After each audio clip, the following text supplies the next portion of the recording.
아동의 섭식장애는 흔하다.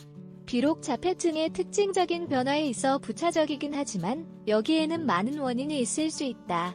그리고 섭식장애의 정도는 다양하다. 자폐 스펙트럼 장애, ASD는 뇌 기능에 영향을 미치는 중추신경계 장애 그룹이다.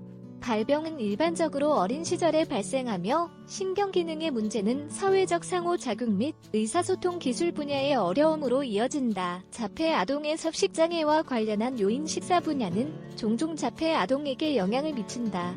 그 원인은 다음과 관련이 있다.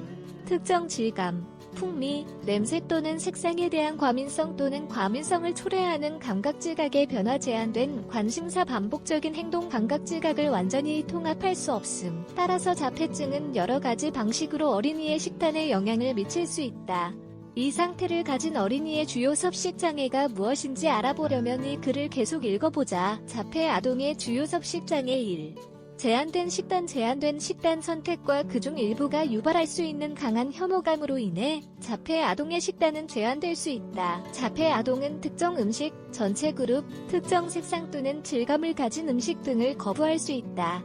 또한 한 가지 유형만을 선호하는 경향이 있다. 일반적으로 자폐 아동은 빨간색, 노란색 또는 주황색 음식을 선호하는 경향이 있으며 거칠고 끈적거리며 떫은 질감을 거부한다.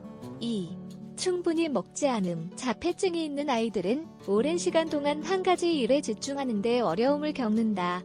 따라서 식사 내내 식탁에 앉아있는 걸 어려워한다. 우리가 위에서 언급한 제한적인 음식 선택 요인에 더해 자폐 아동의 식단은 결국 에너지와 영양 측면에서 불충분하다.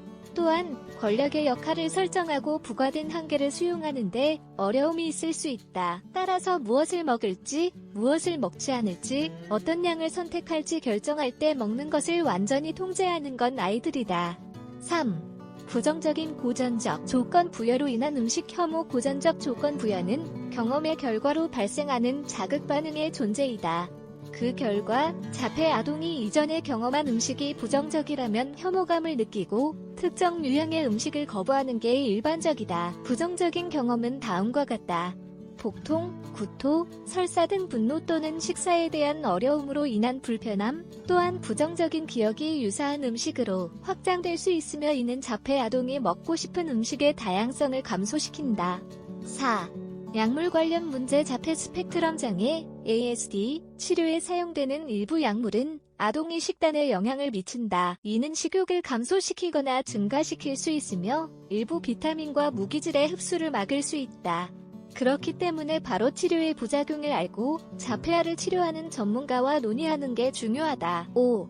잦은 소화불량. 자폐아는 종종 소화기계 및 음식과 관련한 몇 가지 증상을 가지고 있다. 여기에는 다음이 포함된다. 복통, 발열, 속쓰림, 만성 설사 또는 변비, 역류속이 부글거림, 구토. 어쨌든 이러한 증상이 나타나는 건 자폐증이 아니라 그로 인한 섭식장애 때문이라는 것을 알아야 한다.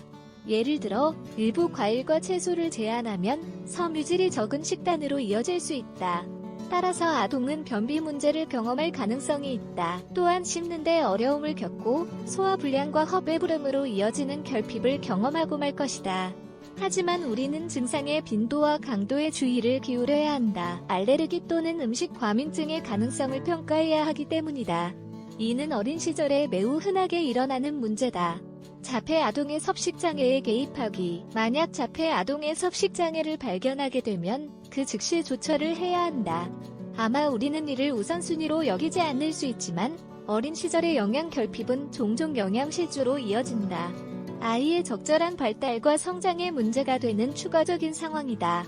과학적 연구를 메타 분석한 결과는 자폐 아동의 식단에는 정상적인 아동의 식단보다 단백질과 칼슘이 적다. 따라서 적절한 해결책을 찾기 위해 자녀가 가질 수 있는 모든 음식 문제를 해결해야 한다.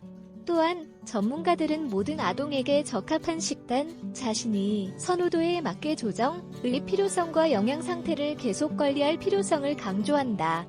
그래야만 식습관을 개선하고 잘못된 식단과 관련된 향후 문제를 예방할 수 있다. 마지막으로 자폐 아동의 섭식장애를 적시에 해결하여 발달 과정에서 합병증을 예방하는 게 중요하다.